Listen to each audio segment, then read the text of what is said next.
Olá! Nessa aula nós vamos falar sobre os quadriláteros.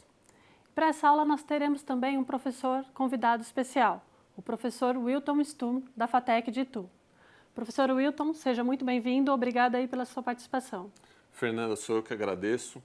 Olá pessoal, eu espero nessa aula poder contribuir bastante com vocês. Como a Fernanda falou, nós vamos falar sobre polígonos que têm 4 lados, os chamados quadriláteros.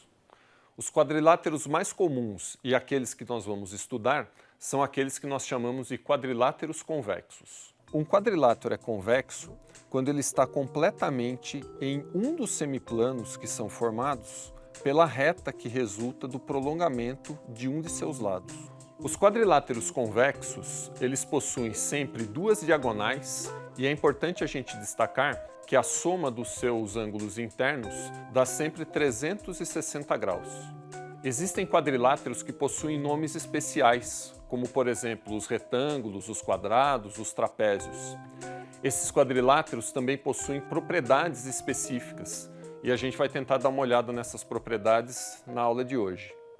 Houve uma época, ali pela década de 70 e início dos anos 80, onde os carros tinham formatos meio que quadrados, formatos bem angulares. Se nós analisássemos as suas carrocerias, seus vidros, seria muito fácil da gente encontrar ângulos. Quem é mais velho deve se lembrar de projetos nacionais como o Corcel 2 e o primeiro projeto do Gol, conhecido hoje como Gol Quadrado. O design automotivo, entretanto, evoluiu muito nos últimos 40 anos. Hoje os carros têm formas mais fluidas, mais arredondadas. A resistência ao vento é menor quando as carrocerias possuem curvas. Quando a gente fala em projetista, em designer, é importante o nome de um italiano chamado Giorgetto Giugiaro. Giugiaro nos deixou verdadeiras obras de arte sobre rodas. É do italiano os projetos do Lotus Esprit e dos primeiros Golfs na Alemanha. Esses carros eram repletos de quadriláteros. Sabe o DeLorean do filme De Volta para o Futuro? Pois é, projeto também de Giorgetto Giugiaro. Está me dizendo que fez uma máquina do tempo com um DeLorean? Na minha opinião, se vamos fazer uma máquina do tempo com um carro, por que não fazer com estilo?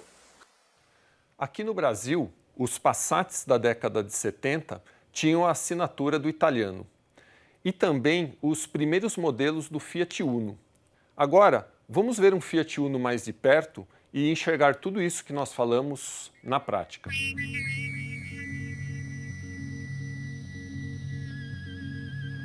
Bem, vamos agora então tentar identificar alguns quadriláteros. Nós vamos começar por talvez um dos mais simples, que é o retângulo. Se você observar, por exemplo, o pisca, ou se você observar o vidrinho aqui do espelho retrovisor, com um pouco de imaginação você consegue pensar num retângulo. Veja, 2 pares de lados paralelos, ângulos de 90 graus, 4 ângulos de 90 graus, e a gente tem então aquilo que define um retângulo. Você se lembra como que se calcula a área de um retângulo? Base vezes altura. Você notou que o retângulo tem 2 pares de lados paralelos, assim como é o caso do paralelogramo. Veja, 2 pares de lados paralelos e, assim como no retângulo, sua área é base vezes altura. A diferença entre as figuras? Bem, no paralelogramo basta a definição de que o mesmo tem 2 pares de lados paralelos, sem nenhuma referência aos ângulos. O retângulo é um caso particular do paralelogramo, pois além do que falamos sobre os lados paralelos, ele tem 4 ângulos internos iguais, 4 ângulos retos, já que 360 dividido por 4 vai dar 90 graus. Outra figura que é caso particular do paralelogramo é o losango. O losango é um paralelogramo que tem todos os seus lados com a mesma medida. Como nem sempre é fácil determinar a altura de um losango, quando calculamos a sua área, normalmente tomamos as suas diagonais. E aí fazemos diagonal maior vezes diagonal menor dividido por 2. E o quadrado? O quadrado é ao mesmo tempo um losango e um retângulo.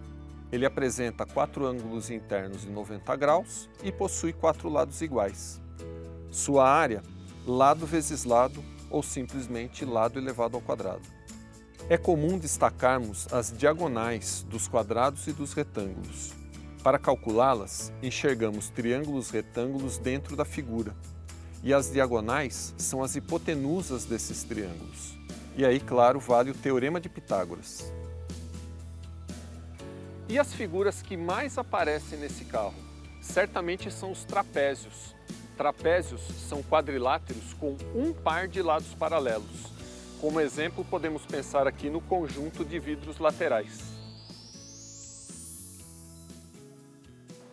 Já o vidro traseiro nos permite falar do trapézio isósceles. Ele tem esse nome porque seus lados não paralelos possuem a mesma medida.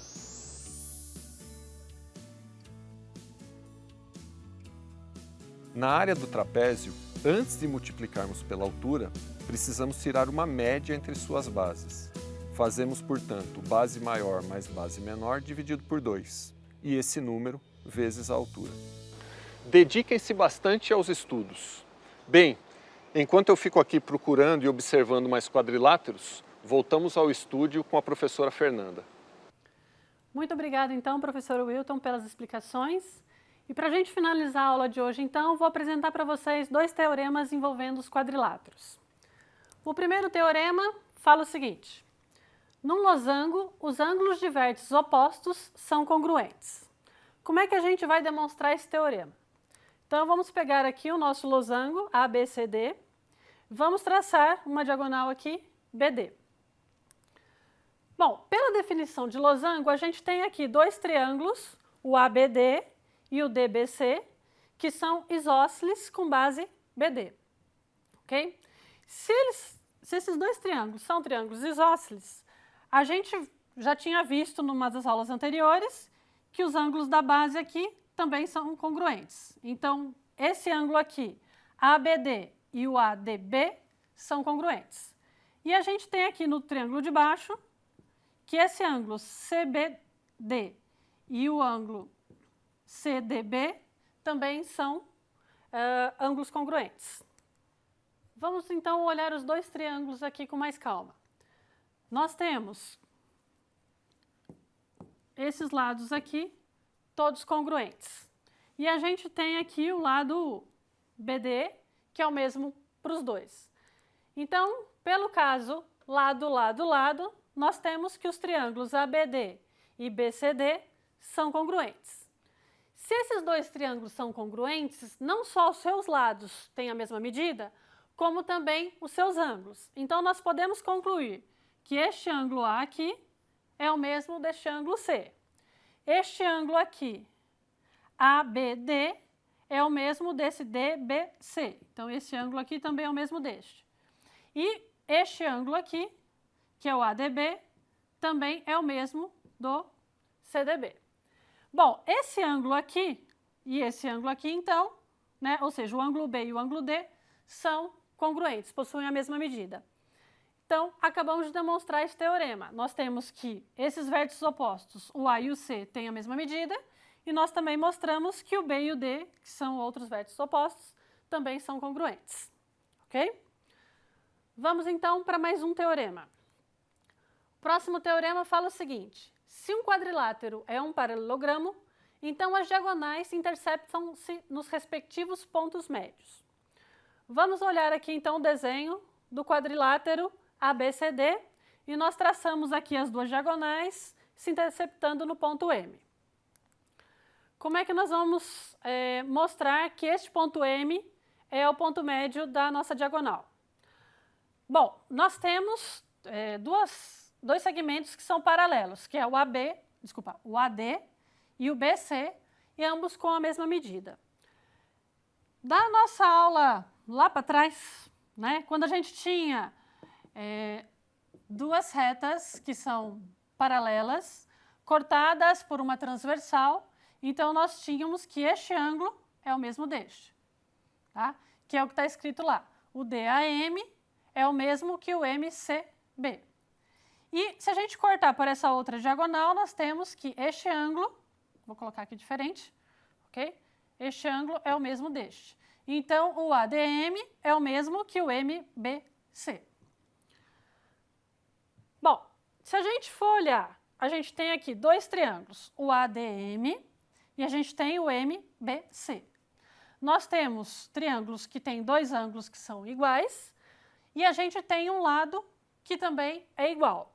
Então, nós temos o caso ângulo, lado, ângulo.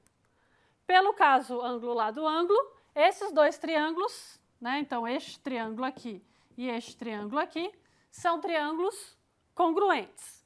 Se eles são triângulos congruentes, o que a gente pode deduzir?